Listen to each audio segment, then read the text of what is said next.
உத்தரப்பிரதேசத்தில் ஒரு கல்லூரி மாணவியை ஒரு வெறிநாய் கடிச்சிருக்கு. வெறிநாய் கடிக்கு பெரும்பாலும் கட்டு போட மாட்டாங்க, தையல் போட மாட்டாங்க, அப்படித்தானே ட்ரீட்மெண்ட் கொடுக்க முடியும். ஆனால் கடிச்சு குதறி இருந்தால் தையல் தானே போடணும். தையல் போட்டு அந்த பெண்ணை காப்பாற்ற மருத்துவர்கள் முயற்சி செய்கிறாங்க. ஒன்றல்ல இரண்டல்ல 17 தையல் போட்டிருக்காங்க அந்த பிள்ளைக்கு. நாய் கடித்ததில், தெருநாய் கடித்ததில் அவள் பாட்டு போயிட்டு இருந்தா அது பாஞ்சு பாஞ்சு கடிச்சிருக்கு. 17 தையல்கள். பொதுவாக நான் ஒரு முறை நாய் கடித்த பையனுக்கு பார்க்குறப்போ டாக்டர் தையலே போட மாட்டேன்ட்டாங்க. அந்த நாய் கடிக்கு தையல் போடக்கூடாது சார்னாங்க. அப்போ ரொம்ப தாக்கியிருந்தால் என்ன பண்ண முடியும்? 17 தையல் போட்டிருக்கு.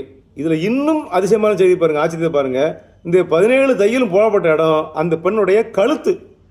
வேற எங்கேயும் இல்லை, கையில் காலில் இல்லை, பாய்ந்து பாய்ந்து கழுத்தை கவி இருக்கிறது. கழுத்தை 17 தையல் போடுற அளவுக்கு கழுத்தை நாய் கடித்திருந்தால் இந்த விலங்கு ஆர்வலர்கள் இதுக்கு என்ன பதில் சொல்லுவார்கள்? இப்போ இந்த நாய் முக்கியமா? இப்போ யாரை காப்பாற்றலாம்? இந்த நாயை காப்பாற்றலாமா, இல்லைன்னா இந்த பிள்ளையை காப்பாற்றலாமா? இதுதான் கேள்வி.